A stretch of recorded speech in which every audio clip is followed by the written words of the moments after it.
buenas tardes, bienvenidos, gracias y feliz de que estén acompañándonos otra semana más.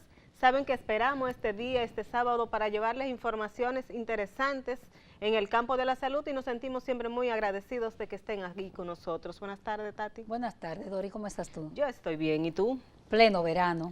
Oh, sí, temperaturas sí, a veces frescas, pero generalmente calurosas. muy calurosas. Y sabe que cuando entramos a esta época del año siempre es caluroso. En nuestro país es caluroso siempre, pero estas épocas se caracterizan por ese inmenso calor. Así es, y hace unos días, casi un mes, hubo aniversario, todos una semana aniversario de los 18 años del Sistema Dominicano de Seguridad Social. Muchas luces y sombras. Así es, sí. Uno no sabe si muchas sombras y muchas luces, pero de todo un poco. Yo pienso que tiene de las dos y a uno le llama la atención 18 años, como pasa el tiempo, porque recordamos aquellas discusiones, ¿verdad?, inmensas, interminables, que se daban al momento de que iba a ponerse en marcha el Sistema Dominicano de Seguridad Social, cómo fueron cambiando cosas, como del plan básico de salud, terminamos en un plan de servicios de salud, y muchísimos cambios, pero como tú dices, Tati, yo pienso que hay luces y sombras porque ya una gran parte de la población tiene su carnet de seguro social. Sí, a veces también se critica que si tenemos seguridad social o tenemos un carnet. La aspiración es de todas maneras llegar a la universalización de todo, a que tengamos un verdadero sistema de seguridad social y esas son las luces a las que debemos llegar. A las luces, sí, sobre todo si tenemos carnet o no, pero sobre todo la cobertura, que no sea solamente la tarjeta, de decir yo tengo este carnet de afiliación al Seguro Social, sino que haya una cobertura real, que la gente cuando vaya a un centro de salud no se sienta primero rechazado, porque a veces cuando ven que simplemente tienes el plan básico se te rechaza, se te está prácticamente obligado a contratar planes complementarios. O sea, que haya realmente más controles al respecto y que la gente sienta, como tú dices, que está asegurado. Así es, que no basta que haya un 80% de la población con un carnet, sino que tengamos, la aspiración es esa, un verdadero sistema de seguridad social, no solamente en salud, que es la parte que siempre nos toca a nosotros, sino en todo lo que tiene que ver con pensiones, que cuando usted se vaya a retirar, usted no sea un tiesto, un trasto que lo tiran como una cosa sin servicio, sin un seguro de salud y a ganar 3 centavos, a disfrutar 3 centavos. Yo pienso que la gran preocupación del sistema es en pensiones, porque realmente ahora mismo no estamos viendo lo que va a pasar con el sistema de pensiones, pero cuando pasen los años 2023, 2000, qué sé yo, después de ahí es que vamos a ver realmente lo que va a pasar con este sistema y hay mucha preocupación porque lo que se nos dice es que nuestro futuro no es para nada cierto. Así es, así es. ¿Y qué te parece, Doris, si nos vamos a nuestros mensajes comerciales? No cambie el control porque nosotros tenemos a un experto que a Doris y a mí nos ayuda tanto con toda la data que necesitamos porque conoce el sistema, un verdadero técnico en el sistema de salud. Así que le invitamos a que se quede ahí y regresamos en un momentito. Gracias por continuar con el desarrollo de 2x3 en salud. Y tenemos el gran placer de tener con nosotros, para que ustedes lo disfruten esta tarde, todo ese contenido, al economista Jeffrey Lizardo, quien es el gerente de Servicios de Salud del SENASA. ¿Lo dije bien? Sí, claro. Del SENASA, del Servicio Nacional de Seguro Nacional de Salud, que siempre se me hace un lío con el SENASA, es más fácil SENASA. Del SENASA y NSS siempre se confunde, pero lo importante es que tenemos aquí a nosotros a Jeffrey. Jeffrey, un placer tenerte, la verdad, como siempre. Gracias, Alta, gracias, Doris. Así es, hacíamos nosotras, Doris y yo, la introducción, hablando del 18 aniversario que recientemente cumplió el sistema. Comenzando por ahí, porque tú no solo eres el gerente general de los servicios de salud de SENASA, ¿no? Tú conoces la historia del sistema y conoces cómo has visto la evolución estos 18 años, ¿qué has visto? ¿Cuáles son las grandes falencias y las grandes luces? Sí, bueno, la reforma que hicimos en el año 2001, que creó el Sistema Dominicano de Seguridad Social, estableció 3 grandes seguros, que son el seguro de salud, el seguro de pensiones y el seguro de riesgos laborales. Y yo creo que hay muchas luces y hay también sombras. Perfecto. Y por eso se está hablando cada vez más de la necesidad de reformar, de hacer como una parada e identificar cuáles son los temas que hay que ir ajustando. Eso es normal en un proceso de reforma. Yo creo que una de las críticas que hay que hacer es que nosotros no nos hemos autoevaluado qué ha funcionado. Por ejemplo, en el sector salud. En el sector salud, toda reforma busca mejorar las condiciones de vida y el bienestar de la población. O sea, impactar en los principales indicadores de salud y sobre todo proteger el bolsillo de los hogares. Exacto. Entonces, ¿qué ha pasado? Que en República Dominicana nos hemos enfocado mucho al tema financiero. Tanto estamos transfiriendo a las administradoras de riesgo de salud, tanto estamos transfiriendo a los prestadores de servicios de salud, pero no nos preguntamos cuál es el gasto de bolsillo de la población. ¿Está pagando más ahora? ¿Está más protegida ahora que antes? ¿Y qué ha pasado en los últimos años? Y la otra tema es cuál es el resultado en términos de impacto en los principales indicadores de salud. Dominicana todavía sigue en el fondo de muchos de los indicadores a nivel de la región. Exacto. Y yo creo que eso hay que abordarlo sistemáticamente o sistémicamente, no solamente desde el punto de vista público, sino también privado. Y tiene que ver con los indicadores materno-infantil y muchos otros indicadores de salud. La esperanza de vida, por ejemplo, en República Dominicana es de 73 años, 73, 74, pero estamos 2 años por debajo de la media de la región. Pero ¿qué pasa? Que en términos de ingresos per cápita, nosotros estamos por encima de la media de la región.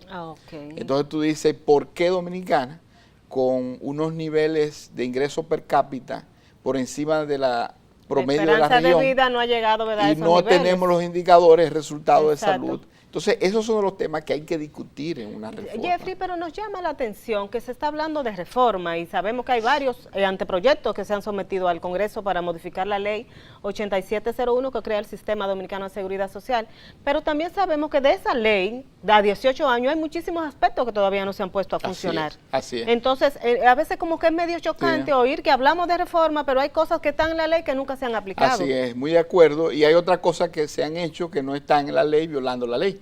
Como el caso del financiamiento de los accidentes de tránsito. Que el financiamiento no debe venir del Seguro Familiar de Salud. Y sin embargo, a 18 años se sigue haciendo así. Y se sigue haciendo así desde que se comenzó en el 2007. Exactamente. ¿Por qué nadie le ha puesto el cascabel al gato en el caso del FONAMAT? Bueno, el FONAMAT es un tema, digamos, que viene dando muchos tumbos. Eso es cada 6 meses. Cada 6 meses. Porque se acaba el periodo de tiempo y vamos a volver a lo mismo. Y entonces hubo una propuesta que se trató de avanzar, que fue la de transferirlo a la administradora de riesgos laborales. Pero al final no se pudo con esa propuesta y lo que se está, digamos, abordando ahora es integrarlo en el Seguro Familiar de Salud. Eso tiene su ventaja, su desventaja. Habría que ver qué impacto tiene eso en el financiamiento también. Porque el tema de por qué es importante tener un seguro de accidentes de tránsito aparte del seguro de salud, porque tiene mucho que ver con la siniestralidad de accidentes de tránsito, que eso es externo al día a día de las condiciones de salud de las personas. Entonces tiene mucho que ver con las políticas públicas. ¿Qué estamos haciendo como país para reducir la siniestralidad en accidentes de tránsito? Y sabemos que somos de los países de más alto nivel de accidentes de tránsito. Y por ahí es que debemos comenzar. Estamos aplicando la ley. Los motoristas, por ejemplo, que son los principales accidentados, le estamos pidiendo que usen el casco protector. Entonces yo creo que hay un tema ahí de abordaje de política educación pública, sobre de todo educación, también. de sanción, régimen de consecuencias, porque muchos países lo han logrado. España es uno de ellos, que en pocos años redujo la siniestralidad. Otro país ahora reciente es Uruguay, que también redujo la siniestralidad con una serie de medidas que no vienen del ámbito de salud. Porque en salud ya es muy tarde. Solo es la atención. Y el impacto que tiene en la salud no es tanto financiero, es en la calidad de vida. Cuando tú tienes una persona que su nivel de discapacidad, la cantidad de discapacitados que produce el accidente de tránsito es muy alto. Y si se le carga al sistema, que como tú dices que se quiere pasar al Seguro Familiar de Salud, Sí. ¿qué significaría eso en términos económicos? Jessy? Bueno, eso tendría que ser avalado con un costeo de los servicios. ¿Qué está pasando ahora mismo? Que en el régimen contributivo, las ARS están recibiendo cerca de 22 pesos por Sí, afiliado, por afiliado al año. pero el nivel de siniestralidad está mucho más alto.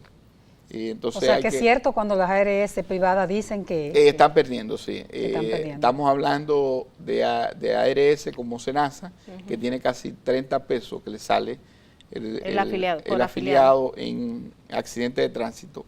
En el subsidiado es peor, porque en el subsidiado, recuerden que la última resolución del Consejo aumentó la cobertura de accidentes de tránsito y lo llevó casi a 700,000 pesos. Entonces, en el subsidiado también tuvimos que aumentar la cobertura, pero se dejó la cápita en 6 pesos. ¿Y dónde se reciben más accidentados? ¿En el subsidiado o en el contributivo? Subsidiado, En el subsidiado. sobre todo porque los motoristas. hay muchos motoristas, hay mucha más vulnerabilidad en el subsidiado y por la magnitud también, pero en general este es un país que tiene una alta Imagino que si fuéramos a verlo por ciudades, por densidad poblacional, el distrito Santiago y las grandes ciudades están por allá arriba. Exactamente. Jeffrey, uno de los aspectos que uno le preocupa sobre el seguro familiar de salud es el asunto de las coberturas, que son un dolor de cabeza. Tener un plan básico es como casi si no se tuviera nada, en términos de que si es medicamento, la mayor parte de los medicamentos pues no están cuando tú vas a buscarlo. Si es procedimiento, pues también. Y a eso me refería en el comentario cuando hablaba, ¿es eso seguridad social? Sí. ¿Por qué tanta, no es negación de cobertura, y sino es no una cobertura? preocupación que se está traduciendo en un aumento del gasto de bolsillo en los últimos años. Exactamente. ¿En cuánto está ese gasto de Estamos bolsillo? hablando de 44%, o sea, de Alto. cada 10 pesos, cada 100 pesos, 100 pesos, ajá. que el país destina a la salud, ¿en 44 pesos son financiados Por el bolsillo. por los hogares. El bolsillo, como se dice, pero es por los hogares o las personas. O sea, que ¿no? tiene que sacar de su presupuesto la gente para cubrir Exactamente. eso, aunque tenga un Y carnet te voy de a poner seguro. una reforma, por ejemplo, en Colombia está en un 18%. Ok. En Costa Rica cerca de un 15%. El Salvador, que no tiene una reforma parecida a esta, pero también logró reducir significativamente por debajo de 20%. En la región está en un 30% en promedio el gasto O sea, por que aquí estamos Entonces sumamente nosotros alto. tenemos una tremenda reforma, porque esta es una tremenda reforma, con un seguro familiar de salud, con una cobertura explícita y con un nivel de, digamos, de aseguramiento que ya llega casi al 80% De la población. de la población. O sea que nosotros estamos en el top, los 5 más países con que mayor. tienen más aseguramiento en la región. Tú te preguntas, entonces, ¿tenemos aseguramiento? Ese aseguramiento versus gasto bolsillo? O sea, Ajá. y Exacto. tiene mucho que ver con la cobertura. Ahora, ¿por qué la cobertura? Por cómo construimos el plan de servicio de salud, Exacto. que es el que delimita la cobertura. El plan de servicio de salud es el conjunto de prestaciones que se garantiza en el Seguro Familiar de Salud. Eso se hizo a finales de 2006, 2007 y se costeó. ¿Cuál es el problema? Que el abordaje del PDSS es hacia procedimientos y no hacia enfermedades. Okay. Y te voy a poner un ejemplo. Por O sea, ejemplo. si tú tienes una enfermedad como la diabetes, Crónica. que es una enfermedad crónica, que lo que le llaman ahora enfermedades no transmisibles. No transmisible, exactamente. Y que tiene un nivel de prevalencia ya alto en la población, estamos hablando de 13, 14% Sí. a nivel general. Sí. Más otro tanto que desconoce su condición entonces de hay un diabético. porcentaje que... Entonces, la cobertura de diabetes, entonces el PDSS debe decir, yo voy a cubrir diabetes, la enfermedad. Entonces, todo lo que venga debería abordarse en el PDSS. Pero ¿qué pasa? Que el PDSS está al revés, está por procedimiento. Entonces hay procedimientos que no están. ¿Por qué? Porque las tecnologías sanitarias van cambiando claro, rápidamente. actualizándose con mucha frecuencia. Pero también hay mucha inconsistencia en el PDSS. Estamos hablando de cientos de procedimientos, pero tú tienes los procedimientos endovasculares. Los procedimientos endovasculares que están en cobertura son los del cráneo hacia arriba. Pero los de los miembros inferiores no están. En ese momento no se pensó No en se que... puede hacer un cateterismo, que eso es normal también. Claro. La gente cuando habla de cateterismo cree que Piensa es en el solo corazón, corazón. sí. que también está cubierto ese, Sí, sí, corazón sí, y cráneo. Pero cuando tú puedes tener Los miembros una inferiores. vena en la pierna que está tapada Ok. Y y no hay, necesita un cateterismo. no hay una integralidad, digamos, No. no existe esa Exactamente. integralidad. Entonces ahí esa palabra es fundamental, integralidad. Y la resolución 275 del año 2015 quiso rescatar eso, pero tuvo un problemita que no se costeó. Entonces debió costearse porque integralidad cuesta. Cuando tú dices yo voy a cubrir una enfermedad y todo lo que incluye esa enfermedad. Entonces, ¿qué origina mucho gasto bolsillo? Las vías de abordaje. Eso te iba a preguntar, Jeffrey, que si vamos a definir ese 43 pesos por cada 100 pesos en gasto, que él tiene que gastarla a la familia de su bolsillo, ¿en qué que se define? O sea, ¿en qué que se invierte en esos 43 pesos más? Mira, básicamente hay un tema de no cobertura que tiene que ver con vías de abordaje y con procedimientos que no están. Hay estudios diagnósticos que son fundamentales que no están. La angiotomografía, que es fundamental para algunos eventos y algunos diagnósticos, no está en cobertura. Perfecto. Entonces tú tienes también muchos procedimientos que no están en cobertura y las vías de abordaje, que eso es fundamental. ¿Qué significa eso? Que como la tecnología ha cambiado, muchas de las cirugías, por ejemplo, ya no se hacen por el método tradicional. Exactamente. Utilizan La laparoscopía. laparoscopía, astroscopía, Exactamente. o una Mínimamente serie invasivo, como se llama, ¿verdad? dispositivos que incluso cuando tú costeas costo-efectividad en términos integrales, es más costo efectivo. ¿Por qué? Porque el paciente, tú puedes tener una cirugía de columna y el paciente se va en 24 horas. Exactamente, Si tú lo mucho más abres, rápido. de la cirugía tradicional Invasiva. invasiva tiene que durar 2-3 días en recuperación. Y eso pero es el costo, proceso cama. de recuperación es más largo también. Claro. Para regresar al trabajo, Más riesgo. más riesgo. Entonces yo creo que tiene que haber un abordaje de integralidad. Y comenzándolo por las enfermedades que son con mayor Comunes, prevalencia. más en prevalentes, Dominicana. ok. Por ejemplo, la Cisarril, a propósito de eso, hizo una propuesta, la propuesta de atención primaria, y hace un abordaje integral para dos enfermedades, que es la hipertensión y la diabetes. Y vamos por el camino correcto. Okay, Pero Jeffrey. eso tiene que ampliarse no solamente a esas dos enfermedades, sino a todas. A todas. A la más importante, digamos. Ok, Jeffrey, vamos a definir un poquito, en un ratito, todo ese plan de atención primaria, que es uno de los aspectos que no ha podido arrancar aquí en el país y que está en la ley. Luego de esto, a breve pausa, que nos vamos a uno comercial y regresamos en un momentito. Gracias. 2x3 en salud. Seguimos con el economista Jeffrey Lizardo, especialista, experto, vamos a decirlo así, en seguridad social y uno de los altos ejecutivos de SENASA. Jeffrey, conversábamos sobre la atención primaria y decíamos que es uno de los aspectos que no han podido iniciarse en el sistema dominicano de seguridad social. ¿Cómo estuve eso? ¿En qué está? ¿Se pondrá en marcha algún día en nuestro país? Bueno, la atención primaria, digamos que es el fundamento de protección social en salud. Y llama mucho la atención que todavía a 18 años de iniciada o de la seguridad social, la nueva reforma,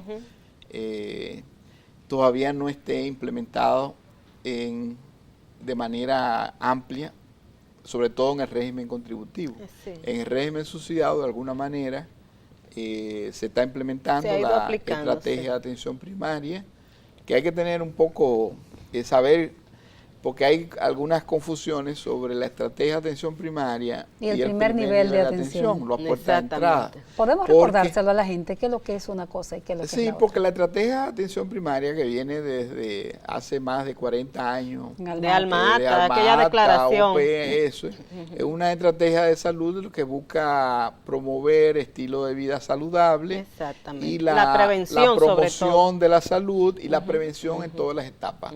Porque mira, vamos a ponerte un ejemplo de un hipertenso.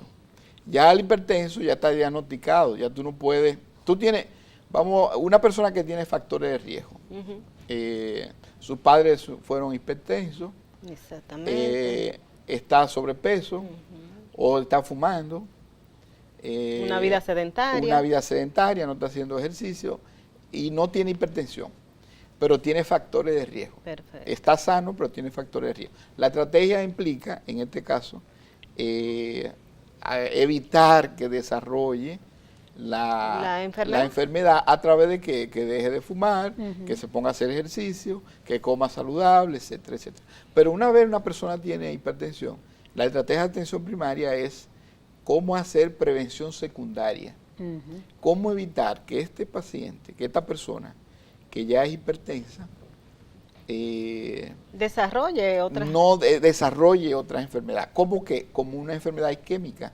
Por ejemplo, que el corazón se le agrande, que se le tape una válvula, que haya que hacer un cateterismo. Por eso no se puede hablar de una única estrategia. Exactamente. Entonces, por eso que se habla de estrategia de atención primaria y es un continuo dentro del sistema de salud o dentro del modelo de atención. Entonces, cuando se habla de puerta de entrada, que es de inicio, puerta de entrada el inicio es por donde tú entras, tú te duele la cabeza, tú entras al sistema a través de la puerta de entrada, que son los centros de primer nivel, como le llaman aquí en el régimen subsidiado, ¿no? En el sector público, o las unidades de atención primaria. Entonces tú tienes la puerta de entrada y hay un sistema de referimiento y contrarreferencia. Sí, ¿no? referencia y contrarreferencia. De referencia y contrarreferencia. Entonces, la reforma de la Seguridad Social establece esos modelos de atención, esos niveles de atención. Primer nivel, segundo nivel y tercer nivel, con puerta de entrada obligatoria. O sea, cualquiera que se enferme no va a donde un especialista. Y si le aplicamos numeritos, Jeffrey, tú que eres experto en números, a ese primer nivel, en esas 3 etapas, y nos vamos luego al especialista, ¿cómo ese gasto de bolsillo, cómo se vería? No, porque cuando estamos hablando las coberturas, ¿qué se da en el primer nivel? Entonces hay una cobertura muy limitada en el primer nivel, porque no están todas las especialidades. Ahí están las especialidades básicas, lo un básico. médico familiar, puede tener el pediatra, el cardiólogo, el ginecólogo, que son las básicas. Entonces, estos médicos refieren a los especialistas. Entonces, ¿qué pasa? Que cuando tú vas a un hospital en República Dominicana, aquí mismo, tú vas a las emergencias y le preguntas al director, de todas estas personas que están aquí, ¿qué porcentaje pudo haberse atendido en el primer nivel? En el primer nivel. Y me dice 70% al 75%. Lo mismo está pasando en las clínicas privadas también. Sí, entonces, ¿cuál es la ventaja del primer nivel? Esa puerta de entrada, que tú no tienes copago. Teóricamente, como está establecido, no debería tener copago, sobre todo en el régimen contributivo, y recibir los medicamentos de manera gratuita. Perfecto. Entonces, eso tiene un impacto enorme en el gasto bolsillo. Ahora cuesta. Y ya se hizo un costeo que la CISARRIL lo hizo y sometió esa propuesta que no se ha podido conocer por la amenaza de los gremios de que debería comenzarse por el régimen subsidiado. Exacto. Pero el régimen subsidiado hace años que está funcionando. De hecho, hay muchas luces, pero todavía hay muchas brechas, sobre todo de dotación de recursos, de infraestructura. Por ejemplo, a nivel del Distrito Nacional, de la zona metropolitana, hacen falta más unidades de atención primaria, porque aquí hay muchos hospitales en esta zona, pero hay pocos centros de primer nivel. Y que la gente tenga esa confianza en ese primer nivel de atención. Eso es fundamental. ¿Por qué la gente se va a un hospital o a una clínica a pasar trabajo, yo diría? Sí, a pasarse el día entero ahí porque haciendo hay que pasarse turno. el día entero. Claro. Por el tema de la confianza. Y la confianza la genera que la capacidad resolutiva Exacto. de ese primer nivel. Porque el primer nivel, la gente cree que son servicios pobres para gente pobre. Para Sí, gente sí, pobre. sí. Y no es así. Y justamente te quería plantear, Jeffrey, con el tema, ¿cómo abordar ese sector clase media que tiene el régimen contributivo, Sí. por ejemplo, y que dice, no, yo para una unidad de atención primaria no voy? Me imagino que ahí hay que trabajar mucho lo que es la educación. La gente está acostumbrado, Sí. el dominicano está acostumbrado a decir, voy donde el cardiólogo fulano de tal, sin haber mediado una Sí. intervención, un internista. Pero un ese médico. cardiólogo, es interesante, ese cardiólogo puede formar parte de la red de atención primaria. En la propuesta de CISARRIL ahí sí están. Los cardiólogos que están en clínica se pueden constituir y manejar un grupo de Porque se previenen de muchísimas enfermedades. exactamente, de a través de la pacientes cardiología. y darle seguimiento a ese paciente. Pero como tú decías, el tema principal aquí es el gasto bolsillo. Cuando la gente vea que los servicios son de calidad, Eso, ajá, sobre todo eso. que hay una buena dotación de recursos, que tú vas por una cita y no tienes que esperar la mañana entera, de que te llaman, eso tiene un valor enorme. Que te dan ese Es seguimiento. un seguimiento. Recuerde que tienes que volver, porque es un servicio proactivo. Exacto. No esperar que la gente se enferme. Exacto. Es seguir un protocolo. Además, en en términos ese- humanos, tiene la experiencia. A mí me están llamando, o sea, a mí. Exactamente. Sí, sí, Usted sí. se está tomando su medicamento. Exacto. ¿Qué está pasando? Va a una consulta psicológica para el tema de adherencia a los medicamentos y ver otros abordajes, porque la atención primaria también ve otros abordajes que son abordajes más comunitarios también. Perfecto. Y eso es fundamental. Entonces el gasto bolsillo es un punto de atracción. Van a haber personas siempre que van a querer tener el acceso libre a sus super especialistas, porque en eso que confían. Bueno, pero la propuesta de la CISARRIL lo permite, pero usted tiene que pagar su diferencia. Exactamente. Entonces es una decisión, o usted paga su diferencia, o usted va a Pero un ya es centro. personal, ya no forma parte de la gran mayoría de Exactamente. los dominicanos, no tiene que que someterse se a ve eso. obligado, exactamente. Exactamente. Entonces ellos tienen un valor agregado enorme, la puerta en entrada de la atención primaria. Y si esa propuesta prospera, también va a tener un impacto en el régimen subsidiado también, porque aunque está implementándose, está subfinanciado. La cápita es muy baja en el régimen subsidiado y por lo tanto la transferencia de recursos al primer nivel es pequeña Exacto. y deberíamos transferir más recursos al primer nivel para ir cerrando esas brechas brechas. y Pero- garantizando los servicios de calidad. Pero ¿qué pasa con, por ejemplo, vamos a hablar de médicos y clínicas, los que dirigen las clínicas son médicos? ¿Hay un entendimiento? ¿Entienden eso? Porque yo percibo como que aquí todo el mundo habla de experto en seguridad social. Y nosotras que no somos expertas, pero tenemos unos añitos en esto, y a veces decimos, ¿y este sabe de lo que está hablando de verdad? Entonces parecería que no se entiende y hay una discusión en base a lo que no se entiende.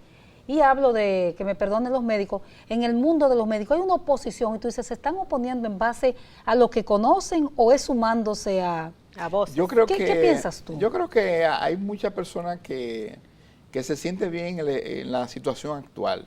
Hay Hay una comodidad. mucha comodidad y es mejor mantenerse así que cambiar. Además, en medio La de gente los se jóvenes- resiste a los cambios, eso es algo Exactamente. natural. Y siempre yo he dicho que con la atención primaria el médico va a tener más pacientes. Más pacientes. ¿Por qué? Porque vamos a tener 10 millones de pacientes, 11 millones de pacientes. todos seremos pacientes. Porque de uno de todos tenemos, de acuerdo al protocolo, algún día tenemos que ir, aunque sea para llenar perfil Claro. epidemiológico, para yo saber cuáles son los factores de riesgo. Exactamente. Esa Entonces, en prevención. vez de 10 hipertensos que yo tengo ubicados, yo voy a tener 1000 hipertensos ubicados. Exacto. Ustedes saben que en la última encuesta que se hizo, que la hizo la Sociedad de Cardiología, Efricar. Gallup, ustedes recuerdan, hace 2 Ah, años, sí.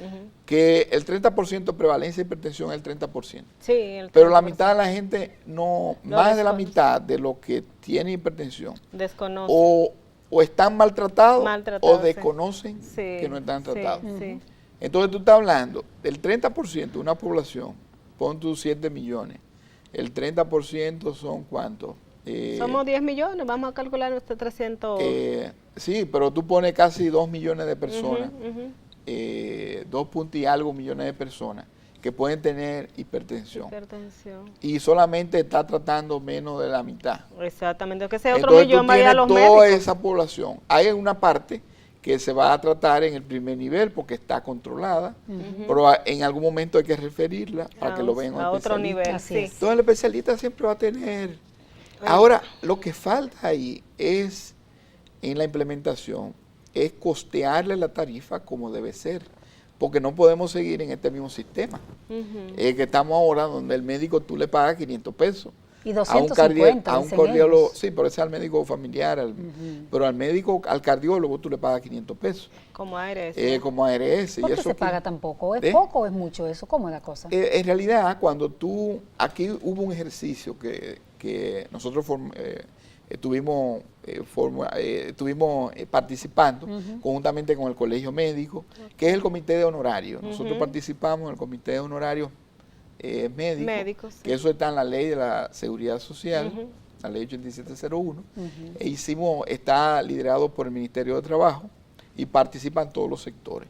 Y ahí se hizo una propuesta, cuál debería ser la tarifa desde una consulta hasta un procedimiento el más complejo, tomando una metodología bastante robusta. Ahora, ¿qué pasó?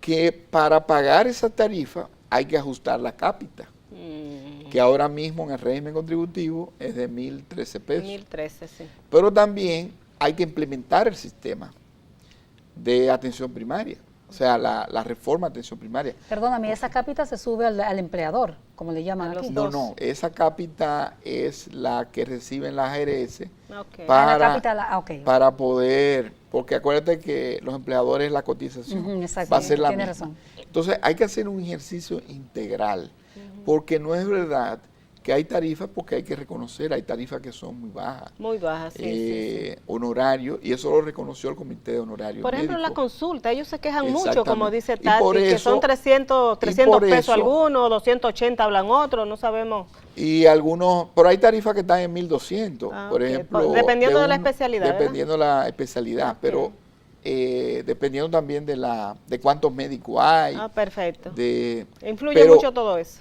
Pero ¿qué pasa? Que aún tú pagándole 500, 800 mil, Sí, sí, sí. los médicos están cobrando diferencias. Ah, eso que Pero no están mucho más reguladas, altas, sí, claro, que no claro. están reguladas. Entonces yo creo que tiene que haber un abordaje integral. Y el abordaje va en 4 aspectos. El primer aspecto tiene que ver con cambiar la metodología del PDCS, incluyendo coberturas integrales, que es lo que discutíamos ahorita. Sí. La implementación del primer nivel de atención. Tarifas, digamos, de referencia. No serían la tarifa única, pero tarifa de referencia en el sistema. Y que se cumplan Sí, porque- en lo que es el PDSS. Ahora, usted tiene un plan voluntario ya es otra y cosa. quiere pagar más y tiene otra cosa, ya tiene otra tarifa el médico. Y el que no tiene seguro, bueno, pagará la tarifa pero la tarifa de seguridad social tiene que estar. Entonces, el cuarto elemento tiene que ver con el uso, la aplicación de los protocolos y las guías clínicas, que eso Bueno, es fundamental. Vamos a ver un poquito Sí. la aplicación de esos protocolos, que parece que hay resistencia a la aplicación de protocolos. Después de estos mensajes comerciales venimos con Jeffrey Lizardo. 2x3 en salud. Continuamos con 2x3 en TV y conversando con el licenciado, iba a decir doctor Jeffrey Lizardo. Jeffrey, te preguntaba Tati una cosa que era sobre los protocolos, yo tengo otra inquietud. Y de esa cápita que reciben las ARS, la gente siempre se pregunta cómo la distribuyen, porque a veces las ARS privadas, sobre todo la del régimen contributivo, dicen, no, que no queda prácticamente nada. Y la gente dice, nada, yo creo que ellos se quedan con todo. ¿Cómo distribuyen las ARS esa cápita que recibe en cuanto a los costos o gastos en salud? Bueno, la cápita está definida por el Consejo de la Seguridad Social. Estamos hablando, en el caso del contributivo, 1.013 pesos. En el caso del Eso es subsidiado, por afiliado, por año. Mensual, 1.013 y en el subsidiado 220 pesos. 200, muchas diferencias. Hay mucha diferencia, porque la de subsidiado se quedó muy rezagada con relación al contributivo. Exactamente. Y la gente cree que es gratis los servicios Claro. del subsidiado, pero cuando tú Tienen tienes un sus alto costos, costo, por supuesto. es el mismo medicamento. es el Exacto. mismo dispositivos médicos, ok. el mismo ETEN, etcétera. Bueno, entonces esa cápita... Sino que te lo pregunten a ti todo lo que tiene que autorizar. Exactamente. Y Esa las cápita, llamadas constantes que ayuden. el 10% es para gasto administrativo Exacto. y el 90% para servicios de salud. ¿Cómo se distribuye ese 90%? Ese 10%, la mayor parte se va en 3 renglones, que son alto costo, Mucho. cirugía y hospitalización, y el otro renglón es estudio diagnóstico. Ok. Pero hay otros renglones importantes, medicamentos, Sí, que iba a hablar que los medicamentos deben también tener un precio de referencia claro. en la seguridad social, porque los medicamentos que se pagan en el PDCS varían mucho. El medicamento para el mismo ingrediente activo puede costar una tableta de 10 pesos a 150 pesos. Mucha diferencia. Entonces hay mucha diferencia. Entonces el otro renglón importante son las consultas ambulatorias, que digamos esos son lo más importante, varían de acuerdo a la población, a la estructura de la población que tú tengas. Por ejemplo, SENASA tiene la mayor cantidad de adultos mayores del sistema. Estamos hablando de cada 10 adultos mayores de 65 años y más, adelante, sí. el 9, o sea, el 90% está en SENASA. Y por algo prefiere a SENASA, es la garantía de los servicios. Y además que no se le pone barrera de entrada, porque todavía hay algunas barreras de entrada Exactamente. en el sistema. Y quería preguntarte, a propósito de medicamentos que mencionaba, y de esa distribución que dice Doris, en el caso de los medicamentos ambulatorios, he escuchado a afiliados decir, sí, pero es que yo no uso esos 8,000 pesos, ¿verdad? Sí, 8,000. 8,000 pesos y 13,000 si tú tienes un plan complementario, creo que en el caso de Depende del tipo de plan complementario que tiene. Pero es que yo no lo uso, entonces le pagan esos dineros a las ARS si yo no uso... Sí, pero es que tenemos que entender que esto va a un fondo mancomunado. O sea, los 1.013 pesos, la ARS lo pone en un fondo. Perfecto. Todos los contributivos van a un fondo. Hay gente que se enferma y hay gente que se enferma mucho. Entonces, lo que se enferma Uno mucho que no es se que enferma y otro que se costean enferma lo que mucho. no se enferma. Entonces, que ese es el aspecto de la solidaridad del sistema, ¿verdad? Entonces los que El no se sistema- enferman se quejan de que dónde están los cuartos de ellos. Lo mismo pasa Quisiera que con- se le acumule lo al mismo- otro año. Lo mismo, es que si se acumula, entonces el nivel de costeo debería ser diferente. Esto no es una cuenta de ahorro. No es una cuenta Esto de- es manejo de riesgo. El manejo de riesgo es donde tú tienes población. Y lo mejor es que la gente, Jeffrey, pero la trabajar gente no- para que la gente no se enferme. Jeffrey, pero la gente no Exactamente, sabe sí. eso, porque yo pienso que es una función de la DIDA que no Sí, cubre. que hay que- Tal que vez hay por- que por la razón orientar que sea. y- Pero la gente no Exactamente. sabe eso, porque a nosotras, por ejemplo, como periodistas, nos preguntan mucho, hasta los propios Sí. compañeros de trabajo, pero es que yo no lo gasté mi dinero, ¿y cómo que no tengo? O sea, Pero la gente cree que tiene que tener sus Así es. 8,000 pesos ahí, que Pero lo mismo pasa cuando tú pagas un seguro de vehículo. sí, Tú pagas un cada seguro año. de vehículo y cada año eso no se te acumula, porque Y si no es tú obligado a chocar. Si tú no chocaste, eso, el año que viene tienen que Y pagar uno no quiere chocar, ¿verdad? Es un Ni seguro full, pero tú no necesitarlo. quieres chocar. Ahora, es. cuando choque, te van a pagar, ¿no? Y lo mismo pasa con un seguro de salud, porque Así la es. misma gestión de riesgo en recursos que van de manera mancomunada. Perfecto. Pero yo sí entiendo, Jeffrey, que la mayor economía que puede tener la población en servicio de salud es si se actualiza ese plan de servicio, ¿verdad? Que haya una cobertura mucho eso- más amplia y que sea universal, como dice Tati. Sí, y la actualización debe ser con otro abordaje, con el abordaje de la integralidad. Perfecto. El Consejo de la Seguridad Social hace 3 años contrató una empresa para hacer una propuesta, la hizo bastante bien, muy buena, y dentro de la propuesta están las coberturas integrales. Lástima que esa propuesta de hace 3 años, pagada por el BID, está guardada en una está gaveta. guardada Se en una desactualizan. gaveta. Esa es la que hay que retomar. Porque la integral es que todo se cubre, que haya... En determinada enfermedad, En porque determinada tú tienes que enfermedad, determinar por qué va a supuesto. cubrir y no. Exactamente. Porque en salud no hay dinero para todo. Por supuesto. En todas Los partes del presupuestos mundo, son Limitados. exactamente, hay restricciones financieras, hay muchas necesidades y tú tienes que priorizar.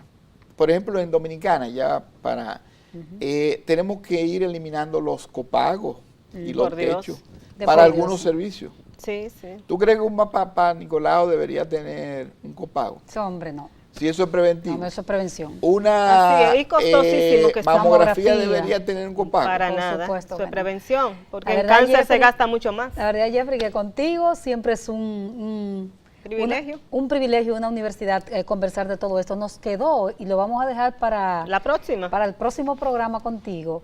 Todo hablar de SENASA, porque apenas hablamos de SENASA y él es el gerente de los servicios de salud Sí, de sí, SENASA. sí. 1.000.000 de gracias por estar con Gracias a nosotros, ustedes, dedicándonos gracias. tu tiempo. Bueno, muchas gracias, Jeffrey. Siempre aprendemos muchísimo contigo. A nuestros amigos televidentes, muchísimas gracias y será hasta la próxima semana.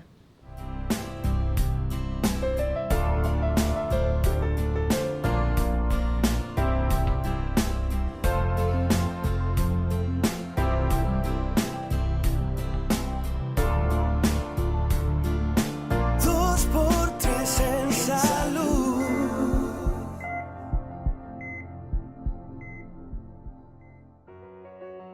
Seguros Universal, la aseguradora líder en República Dominicana, presentó